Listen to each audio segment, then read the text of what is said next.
सवाल एक दिया था ऑटम 22। हाँ जी, ऑटम 22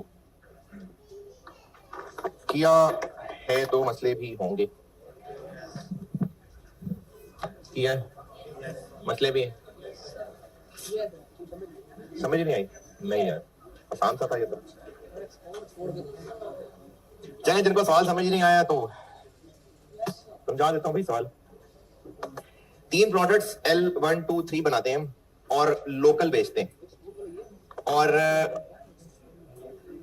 प्लांट की जो कैपेसिटी है उसका 80% हम लोग यूज कर लेते हैं।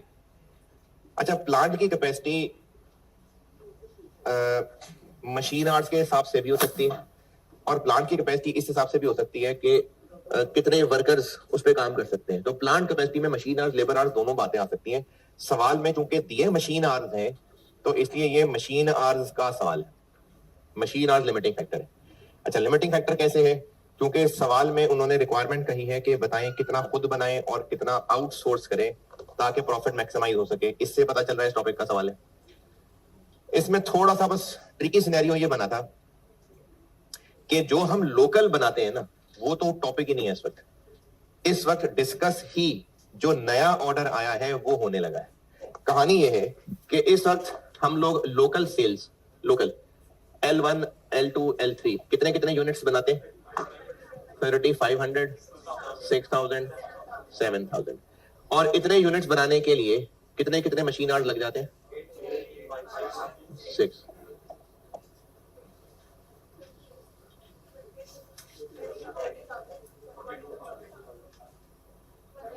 एक लाख।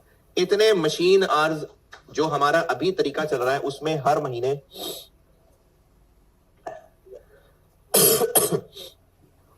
इतने आवर्स इस्तेमाल होते हैं, लेकिन ये फुल कैपेसिटी नहीं है।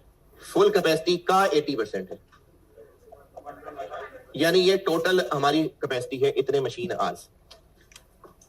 हम अपना काम बढ़ाने के लिए बाहर भी चीजें बेचना चाह रहे हैं, उसके लिए कंसल्टेंट हायर किया जिसको 1 लाख रुपए महीने के दिया करेंगे, और उसने इस 1 लाख रुपए हलाल करते हुए हमें पहला ही ऑर्डर लाके दिया है जिसकी डिटेल है दूसरे टेबल में।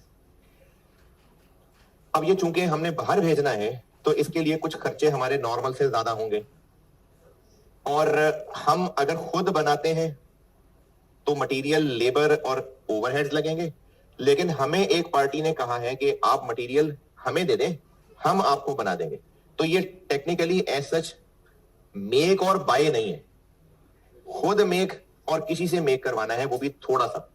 मटेरियल हमने ही खरीदना है, तो हम मटेरियल खरीद के खुद लेबर ओवरहेड लगा लें, या हम किसी दूसरे से मटेरियल खरीद के उसको दें और लेबर ओवरहेड्स की जगह उसको हम ये 1800 1600 और 2500 रुपए दे दें। ये कैसे पता? A tall manufacturer offers JL to produce इतने में, subject to provision of material by JL। यानी हम उसको मटेरियल देंगे तो इतने रुपए में बना के देगा। Subject to provision of material by JL, material provide करेंगे तो इतने रुपए में बना के देगा। ये रिक्वायरमेंट से ऊपर वाला पैराग्राफ पढ़ा हूं है जी। टॉल मैन्युफैक्चरर कौन होता है? होता होगा कोई। हमें तो मैन्युफैक्चरर से कंसर्न है ना कि वो इतने रुपए में हमें चीज बना के देगा। हाँ जी, subject to provision of material by JL, कि हम मटेरियल सप्लाई करेंगे तो इतने रुपए में बना के देगा। तो इसलिए अगर हम खुद बनाते हैं तो मटेरियल, लेबर, ओवरहेड लगेंगे, और उससे बनवाते हैं तो मटेरियल तो लगेगा, लेबर ओवरहेड्स की जगह ये 1800 1600 और 2500 लगेगा। है परचेज कॉस्ट नहीं है, ये काम हम उससे करवा रहे होंगे, तो वो आउटसोर्सिंग ही की कॉस्ट है। तो ये मेक और बाय की तरह की चीज है, मेक और बाय की तरह की, कि हम खुद बना लें या किसी से बनवा लें। तो इसलिए इसको मेक और बाय या आउटसोर्सिंग डिसीजन भी कहते हैं।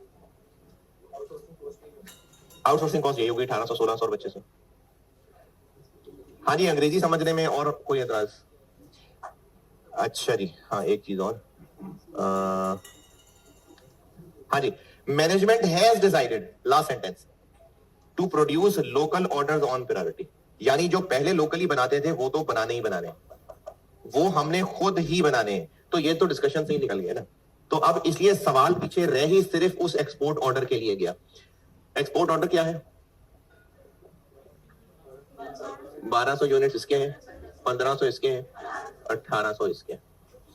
और हमें इन के लिए आर्स चाहिए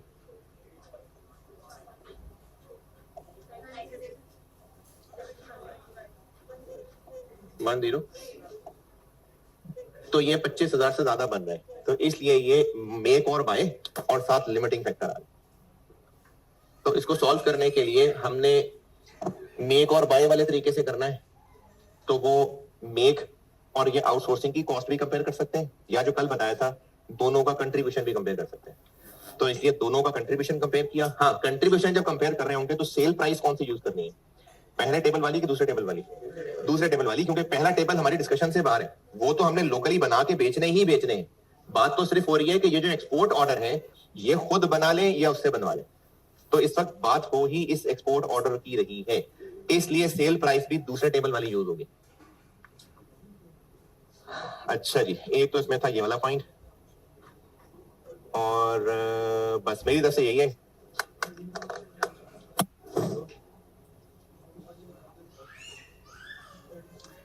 आप बताएं ऑटम 22 में और क्या पूछना है। हाँ जी, अब जब हम सवाल सॉल्व कर रहे होंगे, अच्छा इसको ऐसे भी कर सकते हैं कि आप टेबल स्टार्ट करें एक 25 से और लोकल वाले को कमिटमेंट कह के पहले पूरा कर लें, ये भी कर सकते हैं। और चूंकि लोकल हमने बनाने ही बनाने हैं तो आप वो टेबल शुरू ही 25,000 से करें, दोनों बातें ठीक है। हाँ जी, ऑटम 22 में और किसी का कोई सवाल अगर ये किया है तो जी। हाँ हाँ, तो मटेरियल भी लगेगा। हाँ हाँ, देखिए या तो दोनों की कंट्रीब्यूशन कंपेयर कर लें या फिर मेक वर्सेस बाय, दोनों की कॉस्ट कंपेयर कर लें। तो जब अगर दोनों की कॉस्ट कंपेयर कर रहे होंगे तो मटेरियल इग्नोर करते हैं, वो तो दोनों में लगना ही लगना है। यानी सिर्फ मेक ऑप्शन में ले लें लेबर और वेरिएबल ओवरहेड्स, और आउटसोर्सिंग ऑप्शन में ये 1800, 1600 और 2500। मैं ये कह रहा हूं कि या तो आप इनका कंट्रीब्यूशन कंपेयर करें जैसे कल भी मैंने किया था, जो पीछे सोल्यूशन में भी है, या फिर ऐसे कर लें कि आउटसोर्सिंग कॉस्ट में ले लें 1800, 1600 और 2500, और इसके साथ मेक कॉस्ट कंपेयर करते हुए लेबर और वेरिएबल लें, बस मटेरियल नहीं, क्योंकि वो तो इस सूरत में भी हमने ही देना है। तो लेबर और वेरिएबल ओवरहेड बस, और फिर इसका डिफरेंस लें तो वो वही एक्सेस कंट्रीब्यूशन निकलेगा। ऑटम 22 में और कोई एतराज?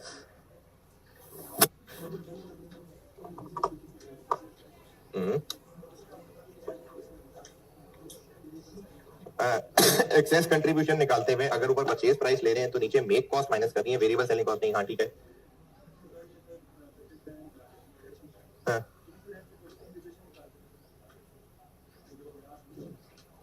तो उसमें आपने बाय वाली कंट्रीब्यूशन कितनी यूज की? कुछ यूनिट्स बाय करके बेच रहे थे ना, तो उन पे कौन सी कंट्रीब्यूशन लगाई? वो तो मेक वाली थी, बाय वाली तो कंट्रीब्यूशन और है। बाय वाली कंट्रीब्यूशन अलग से निकालनी पड़ेगी, या तो अलग से निकालें sale price minus purchase price minus variable cost, या फिर जो मेक वाली कंट्रीब्यूशन है उसमें से वो एक्सेस कंट्रीब्यूशन माइनस कर दें तो बाय वाली बच जाएगी। बॉटम 22 में हाँ जी कर लें, सही है। हाँ, ऑटम 22 में और सवाल? ऑटम 22 चले भाई, मेक और बाय बस बहुत है।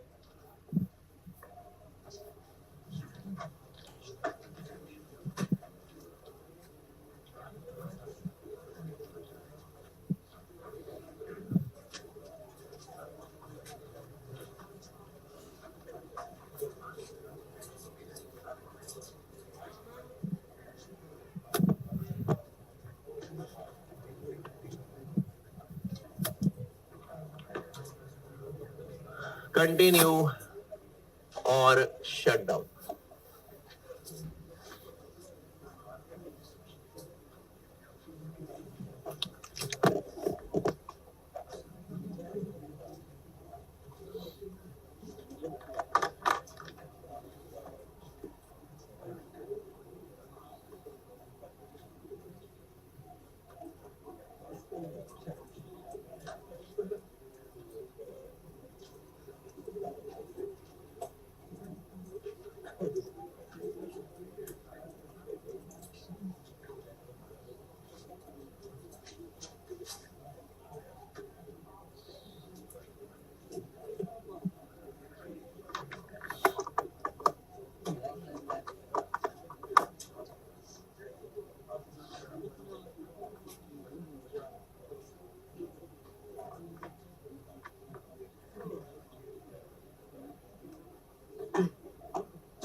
लगता है अभी नाम से? ये ना कभी कभी सीए के बच्चे को भी फैसले करने पड़ जाते हैं, कैब पास नहीं हो रहा होता ना, तो फिर तो वैसे कॉन्सेप्चुअली तो ये लॉन्ग टर्म डिसीजन है।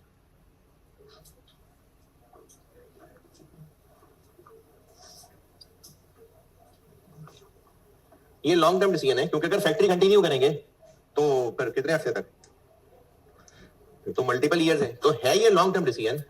इसलिए ये टेस्ट होता है एमएफए में, और इसी तरह से एक पेपर है बीएफडी सीफैप का, ये उनमें होता है।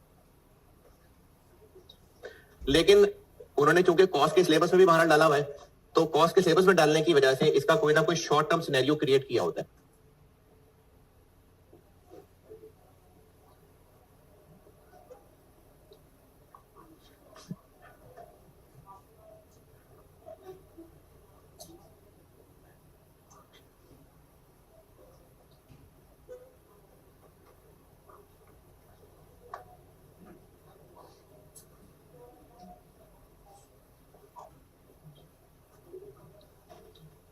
तो इसको ना एक शॉर्ट टर्म सिनेरियो में सेट किया होता है। अच्छा, ये मैंने एमी एक बात कर दी है, ये उतने काम की बात है नहीं आपके, एमी जज्बात में लिख दिया मैंने कि ये continue shut down long term decision है, लेकिन आपको टेस्ट होगा तो आपको तो शॉर्ट टर्म ही टेस्ट होगा। अब इसमें करना क्या है? करना ये है, यानी इसका डिसीजन रूल क्या बना, कैसे सॉल्व करेंगे इस सवाल को। एक ऑप्शन है हमारे पास कंटिन्यू करें, एक ऑप्शन है शट डाउन करें, तो कैसे करें फैसला? दोनों ऑप्शंस को कंपेयर कर लें, अगर दोनों ऑप्शंस पे बहरहाल प्रॉफिट है तो नहीं, कंटिन्यू नहीं, दोनों में ही प्रॉफिट है, जिसमें ज्यादा प्रॉफिट है, और अगर दोनों में लॉस ही लॉस है तो जिसमें कम लॉस है, तो बिल्कुल ठीक है, हो गया। शटडाउन में प्रॉफिट कैसे होगा? देखिए, हम लोग ना एक बिजनेस को, एक प्रोडक्ट को डिसकंटिन्यू करना चाह रहे हैं, क्योंकि अब दुनिया कहां से कहां पहुंच गई है, तो हम चाह रहे हैं कि अब हम कोई नया प्रोडक्ट शुरू करें, तो हम उस प्रोडक्ट को खत्म करना चाह रहे हैं, तो उसकी फैक्ट्री बेच के, प्लांट बेच के भी प्रॉफिट ही हो सकता है। यदि कंटिन्यू शटडाउन जरूरी नहीं कि कोई लॉस मेकिंग प्रोजेक्ट ही हो, हम वैसे एक प्रोडक्ट डिसकंटिन्यू करना चाह रहे हो सकते हैं। तो हम इसमें कंप्यूट करेंगे रेलेवेंट प्रॉफिट या लॉस फॉर ईच ऑप्शन, और फैसला किस बेस पे करें? सिलेक्ट द ऑप्शन, अगर प्रॉफिट है तो जिसमें ज्यादा प्रॉफिट है, और लॉस है तो जिसमें कम लॉस। प्रॉफिट है तो ज्यादा प्रॉफिट, वो अच्छा है, लॉस हो तो कम लॉस अच्छा है।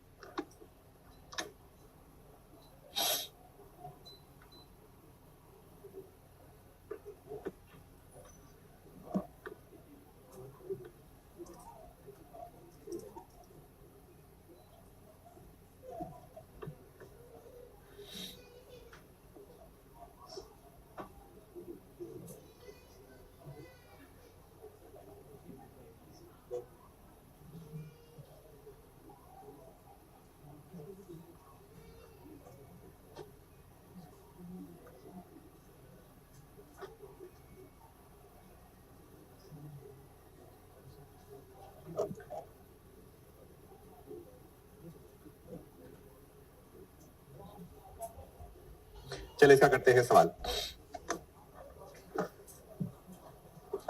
सवाल पढ़ लें आप, ऑटम 15, ऑटम 15,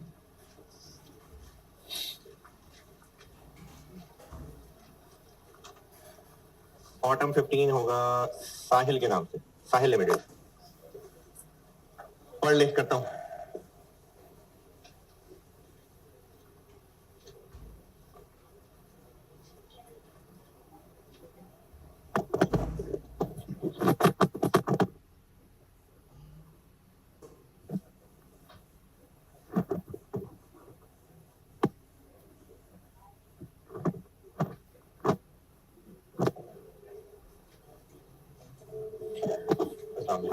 एक बाहर है, मतलब लाउंज में, और एक अंदर रूम में, दो जगह है।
नूर है कौन?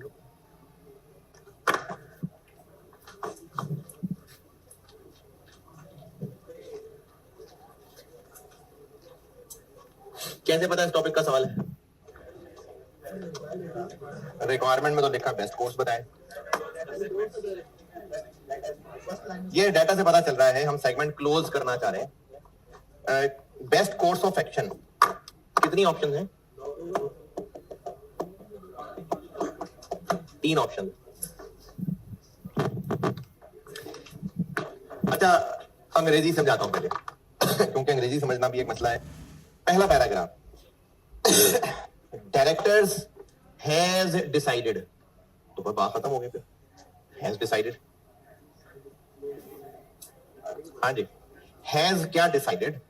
1 साल के बाद, यानी हम जहां खड़े हैं, साल खत्म होगा तो हम इस ऑपरेटिंग सेगमेंट आप मिसाल समझ लें फैक्ट्री, हमारी बहुत सारी फैक्ट्रीज होंगी, एक उनमें से हम साल बाद बंद कर देंगे। ये पहली लाइन का मतलब है, has decided to close one of SL operating segments. Operating segment एक फैक्ट्री समझ लें, साल के एंड पे हम फैक्ट्री बंद कर देंगे। हो सकता है हमने टिकटें भी करा ली हैं, और इस 1 साल में तो फैक्ट्री चलानी थी, उसके लिए बजट भी बना लिया। पहले पैराग्राफ और इस पहले टेबल में कोई एतराज?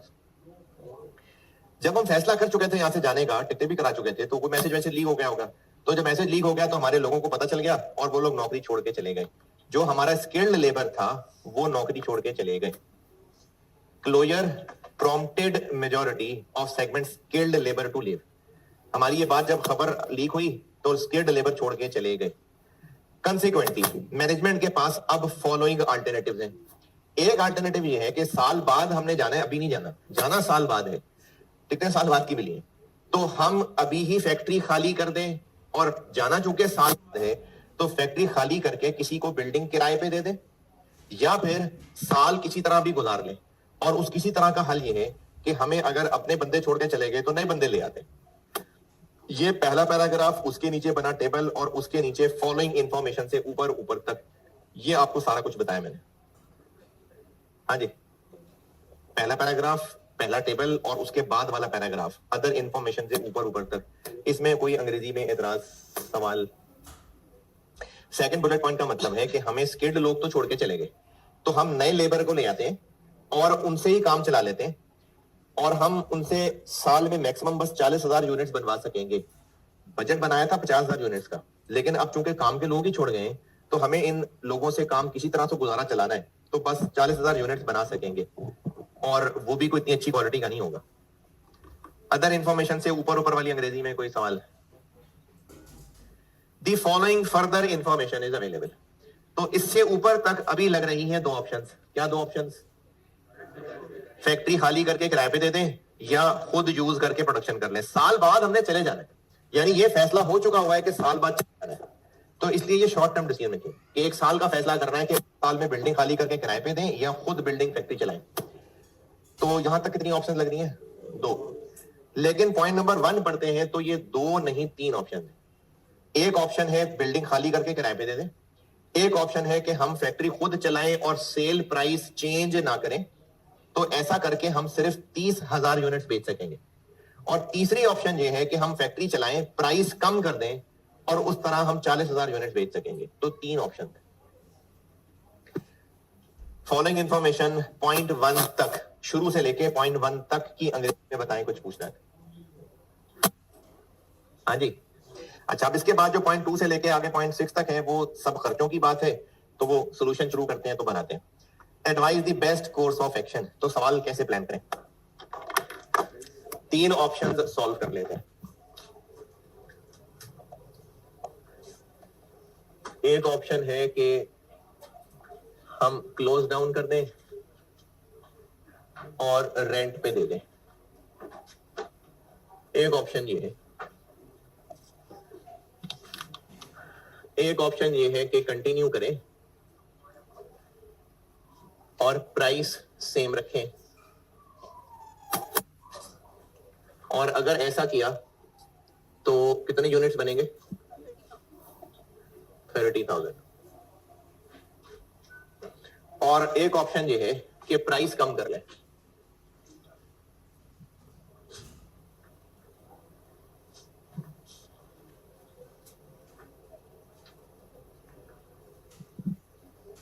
और ऐसा करने का मतलब है कि हम 40,000 यूनिट बना लेंगे। ये 3 सिनेरियोज हैं, और इसको हम तीनों को साथ साथ चलाने से फायदा ये होगा कि अंग्रेजी पढ़ते जाएंगे, जो जो चीज जहां जहां लिखने वाली है वहां लिख लें। हैं? आप क्या करें, 3 पेजेस, आपने को तो 3 हाथों से लिखना है, 3 पेजेस पे लिख लें। 3 पेजेस पे खोल लें ऑप्शंस, जहां जहां लिखते जाएंगे वहां।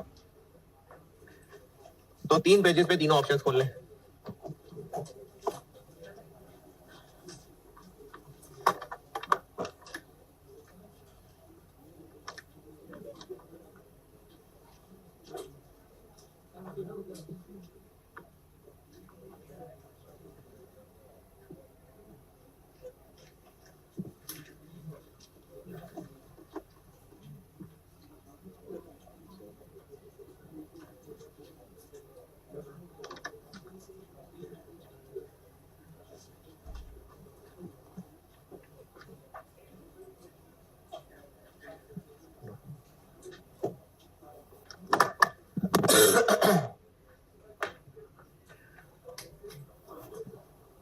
क्या कर रहे थे? हाँ जी, पॉइंट 1 तक की अंग्रेजी से 3 ऑप्शंस ना समझ आ रही हो किसी को? आ रही हैं। चले, अब ना 3 साइमल्टेनियसली वर्किंग्स खोल ली, और ये मैंने पहले किसी क्लास में बताया था कि अगर हम सिर्फ एक ही सोल्यूशन कर रहे हैं तो फिर उसके करने में जो इधर उधर की कुर्बानियां हो रही हैं, है जी, ठहरे ठहरे, अगर हम एक सोल्यूशन कर रहे हैं, अगर हम एक सोल्यूशन बना रहे हैं तो उस काम के करने की वजह से इधर उधर जो कुर्बानियां हो रही हैं, बचतें हो रही हैं, वो लिखते हैं। लेकिन अगर हम मल्टीपल ऑप्शंस अलग अलग सॉल्व कर रहे हैं तो फिर जो काम होना है वो जिस ऑप्शन में होना है वहां लिखेंगे, जिसमें नहीं होना वहां नहीं लिखेंगे, उसकी कुर्बानी नहीं लिख रहे होंगे।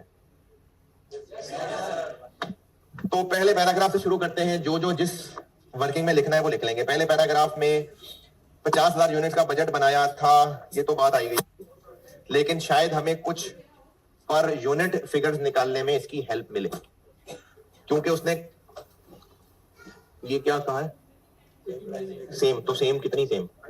हाँ, तो वो हमें बजट से निकालनी पड़ सकती हैं ये चीजें। चलें इससे आगे चलते हैं। टेबल के नीचे वाला पैराग्राफ, पहला बुलेट पॉइंट, 40,000 रुपए पे हम खाली करके रेंट पे दे देंगे। किधर हमारे पास रेंट इनकम आ जाएगी। हाँ जी, 40,000 इंटू 12 जी, 480,000।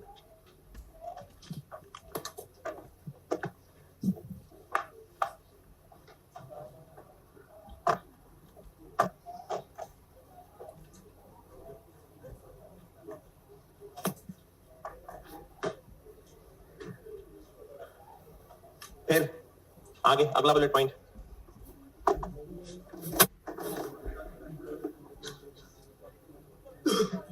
जी अगले बुलेट पॉइंट में कोई कैलकुलेशन नहीं, उसी की एक्सप्लेनेशन पॉइंट नंबर 1 है। तो और आगे चलते हैं, फर्दर इंफॉर्मेशन पॉइंट नंबर 1। अगर हमने सेम प्राइस रखी तो 30,000 यूनिट्स बेच सकेंगे। Sales 30,000 into 100। ये 100 कहां से आया, ये हम अपनी काली मकड़ी से पूछेंगे। 5 मिलियन रुपए ऊपर सेल्स आ रही हैं और 50,000 यूनिट्स बजट थे, तो 100 रुपए, 3 मिलियन।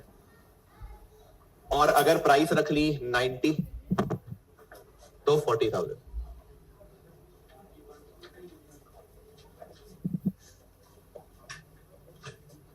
ये हो गया पॉइंट नंबर 1।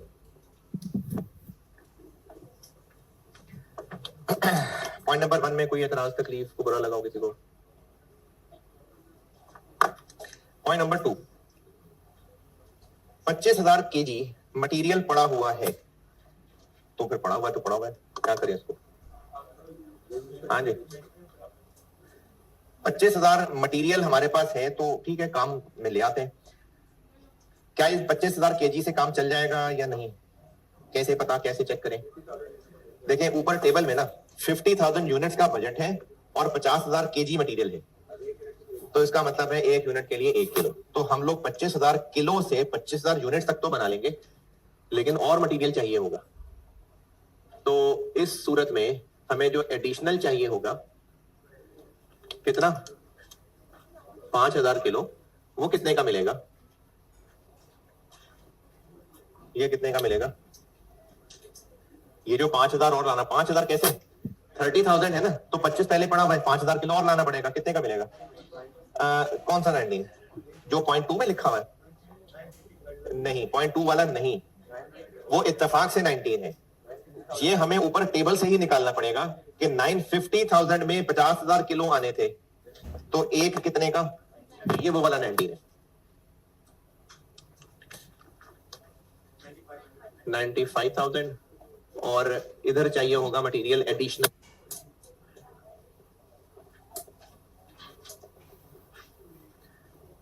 हाँ जी, यहां पर 40,000 यूनिट बनाने, 40,000 केजी चाहिए, तो 15,000 हमें और लाना पड़ेगा,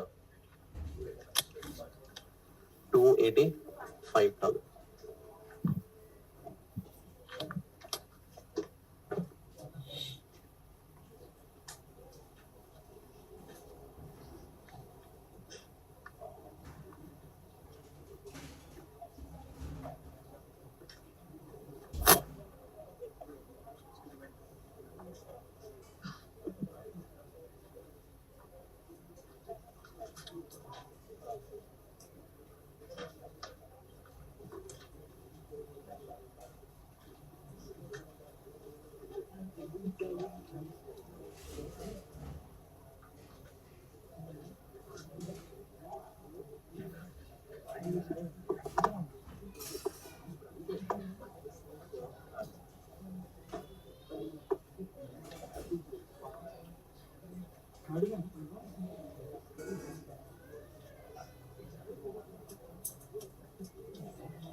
अच्छा, अब जो 25,000 केजी है ये हमारे पास पड़ा हुआ है, और अगर इसको हमने यहां यूज कर लिया, तो बचपन से काम करते आ रहे हैं, हमें इस काम के लिए पड़ा हुआ मटेरियल यूज करना है, पड़ा हुआ है, तो रेलिवेंट क्या होगा? उसकी अपॉर्चुनिटी कॉस्ट। तो इस 25,000 के लिए हमने क्या सोचा हुआ था? इसको या तो हम बेच सकते थे 19-2 का, या फिर इसका इलाज करा के इसको किसी और मटेरियल में इस्तेमाल कर सकते थे। तो इन दोनों में से कौन सा हल लेते? तो 17 और 18, लेकिन ये 18 वाला हल सिर्फ 15,000 के लिए अवेलेबल था, तो जो बाकी 10 है उसको बेचना ही था। तो हमारे एग्जिस्टिंग मटेरियल को यूज करने की अपॉर्चुनिटी कॉस्ट हो जाएगी 15,000 किलो को 18 से और 10,000 किलो को 17 से, 440। ये 17 ऐसे बना कि 19 का बेचते 2 खर्च करके, तो वो 17 है। और इसी तरह यही 440 यहां भी।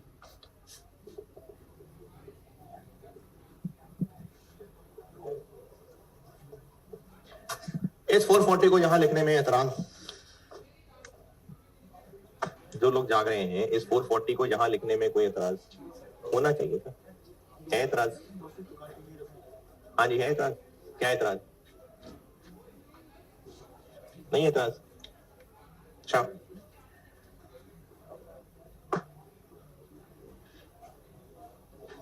अच्छा चलें, इसका मैं एक और हल बताता हूं। जो सामने मैंने किया है ना, ये मैंने इसलिए किया है क्योंकि अब तक आपको इसी की आदत थी, इसलिए मैंने ये कर दिया। इसका एक अल्टरनेटिव भी बताता हूं। जो 25,000 किलो हमारे पास फारिग पड़ा हुआ है, कितनी ऑप्शन है सवाल में? 3। लेकिन ये जो 3 है ना, ये फिगर डिफरेंट होने की वजह से 3 है, वरना करने वाले काम एक्चुअली 2 हैं। बिल्डिंग खाली करनी है या कंटिन्यू करना है। तो करने वाले 2 काम है, वो तो हम कैलकुलेशन इसलिए बना रहे हैं क्योंकि 100 रुपए और 90 रुपए की फिगर्स बदल जाएंगी, इसलिए 3 ऑप्शन है। लेकिन वैसे करने वाले काम 2 हैं, या तो हमने फैक्ट्री खुद चलानी है या खाली करनी है, ये 2 काम है। तो जो 25,000 किलो मटेरियल पड़ा हुआ है, या तो वो बिकना है या नहीं बिकना है।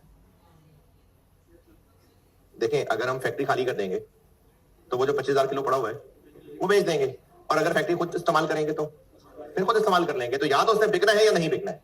तो अब अगर हमने इसको फैक्ट्री कंटिन्यू करने में एज एन अपॉर्चुनिटी कॉस्ट ले लिया, तो फिर फैक्ट्री खाली करने में उसको एज एन इनफ्लो नहीं लेंगे। नहीं समझे बात? फैक्ट्री अगर हम खाली करते हैं तो उस पड़े हुए मटेरियल का क्या करें? बेच दें। तो उसको मैं यहां पर इनफ्लो ले लूं, जरूर नहीं लेता, लेकिन फिर यहां इनफ्लो लेता और यहां फिर कुछ ना लेता। तो हम 440 को दोनों में से किसी एक जगह दिखा दें।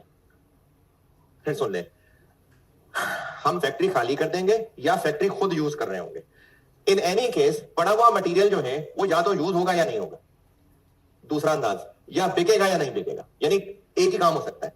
तो अगर हमने फैक्ट्री खाली कर दी तो पड़े हुए 25,000 किलो को बेच के ये हमारा इनफ्लो हो जाएगा, लेकिन फिर यहां पर उसको एज अ कॉस्ट नहीं दिखाएंगे। पर मैं समझा नहीं पा रहा शायद।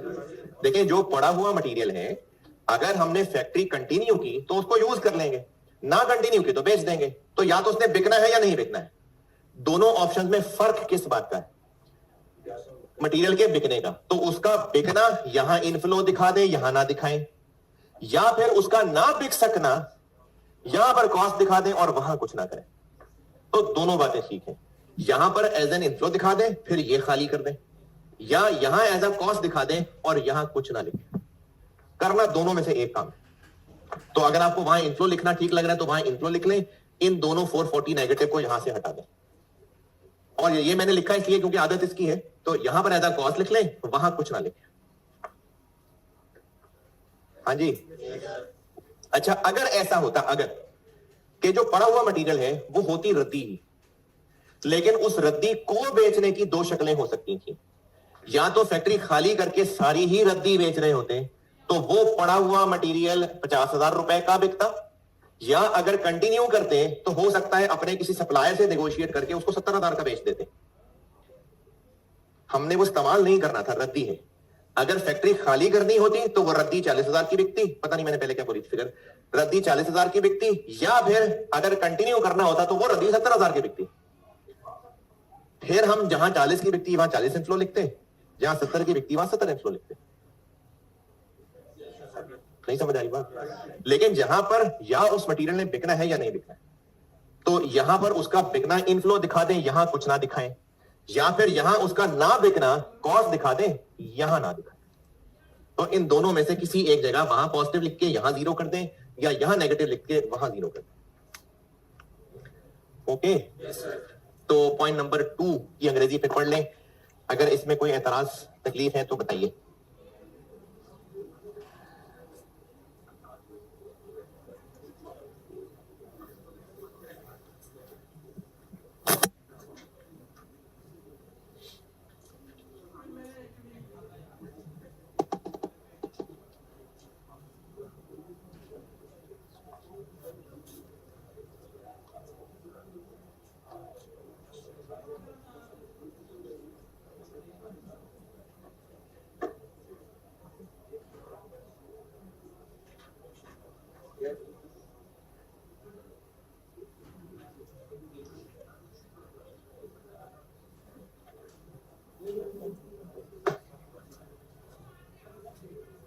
पॉइंट नंबर 2,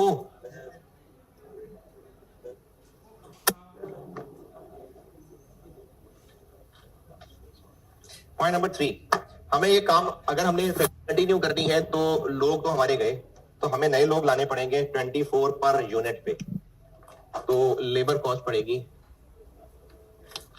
24 पर यूनिट,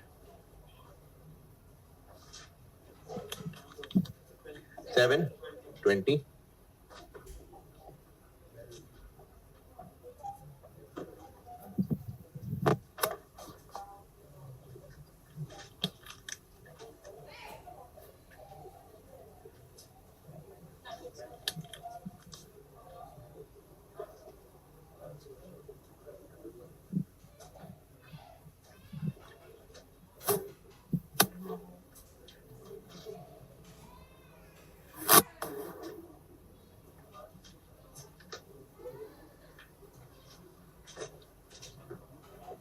अच्छा वैसे तो मुझे उम्मीद है कि आपने मेरा ये जुमला बोलते दुआएं भी शुरू कर देनी है, लेकिन फिर भी मैं आपको बता रहा हूँ, मेरा ना एक काम चल रहा है घर में कोई मेंटेनेंस का, तो मैंने बता बैठाया, मैं कोशिश है कि उससे काम चल जाए, लेकिन उससे हो नहीं रहा, तो मुझे ना हो सकता है जाना पड़े। तो वो जो आज एक्स्ट्रा क्लास है शायद ना हो सके, और शायद तो FR1 भी ना हो सके, लेकिन घंटे डेढ़ तक जो भी फाइनल हुआ मैं मैसेज करवा दूंगा।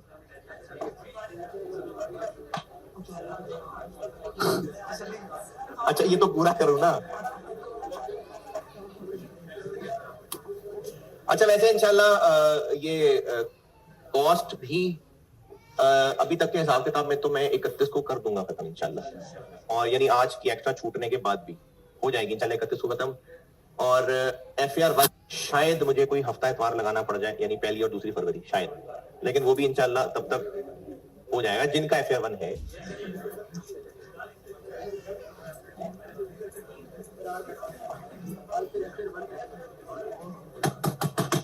पॉइंट नंबर 3 पूरा हो गया है, पूरा यस। हमें अगर ये सस्ते सस्ते लोग लाने हैं तो उनको काम नहीं आता ना, इनको काम सिखाना पड़ेगा, तो ट्रेनिंग के ऊपर खर्चा करना पड़ेगा। कितना? 40।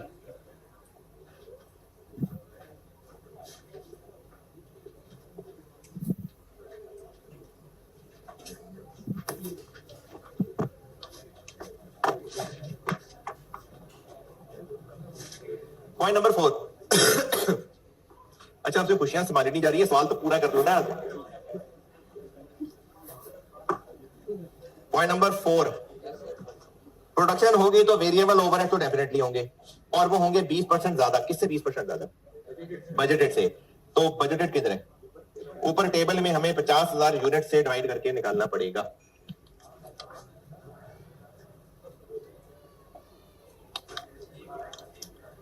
$30,000 यूनिट्स इंटू 12 रुपए, ये पूछ लेते हैं अपनी जुड़वा लाल मकड़ियों से। टेबल में आ रहा है 5 लाख, वो है 50,000 यूनिट्स का, लेकिन वो 20% बढ़ जाएगा जी, 360 और वहां 480।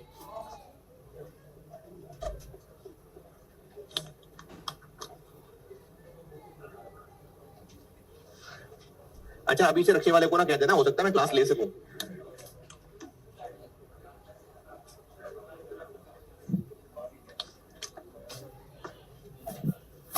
आप लोगों की बहुत फिक्र है, इसलिए मेरे कोशिश पूरी है कि मैं आपको सब पढ़ा के जाऊं।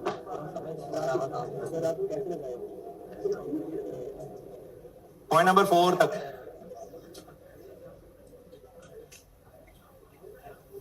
पॉइंट नंबर 5,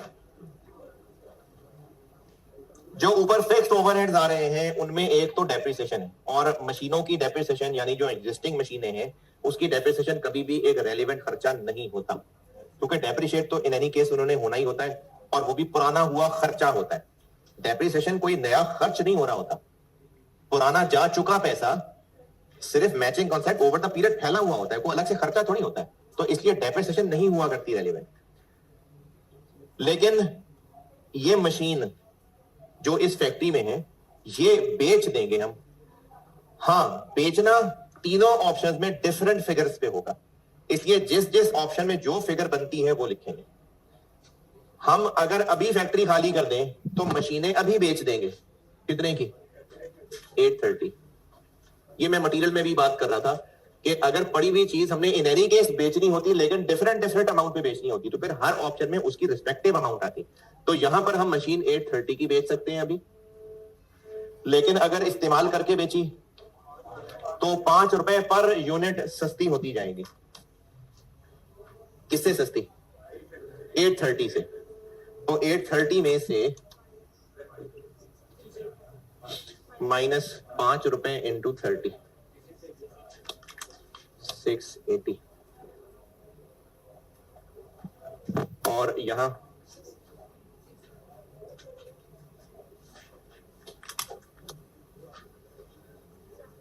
$830 माइनस 5 इंटू 40,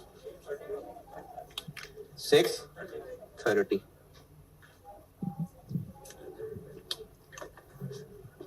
अगला bullet point, all other costs included in fix production overheads represent apportionment of general overheads, यानी allocation of general overheads.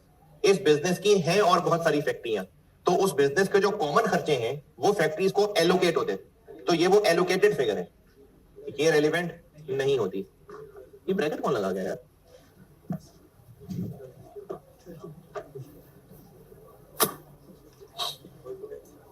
Point number 6, जो ऊपर एडमिन सेलिंग ओवरहेड नजर आ रहे हैं उनमें से 40% वेरिएबल है।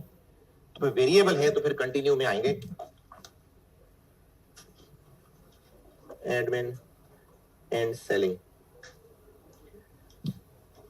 कितने हैं वेरिएबल?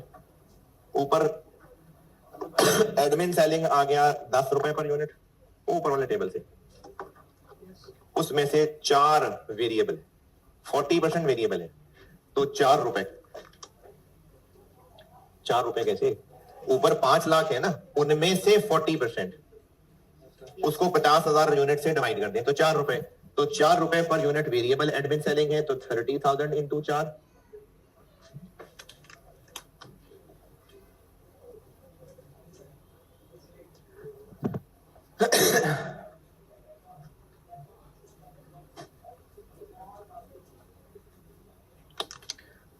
$40,000 इंटू 4, 160।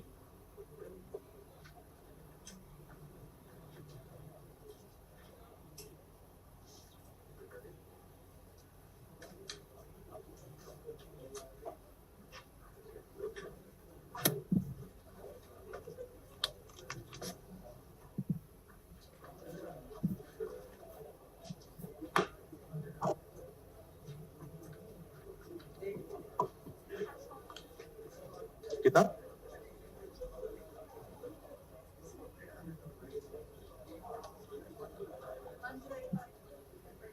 सुबह वाले सेक्शन में कुछ और था। 1865 000 1310 000 1905। तो तीनों में से कौन सी ऑप्शन बेहतर है? तो कंक्लूजन ये है कि कंटिन्यू करें for 1 year at same sell price.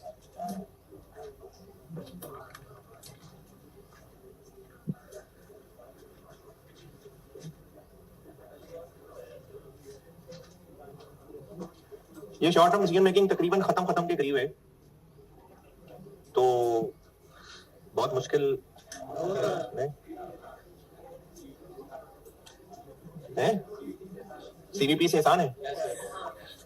मेरा जाती ख्याल भी, मेरे ख्याल में सबसे मुश्किल टॉपिक सीवीपी है।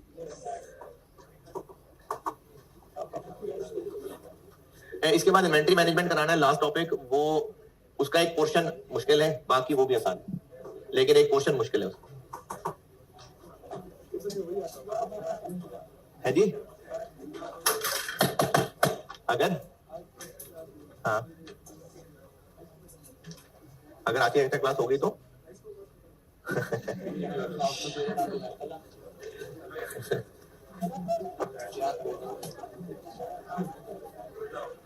हाँ, फिर जाने एक दो दिन पीछे आ जाएगा।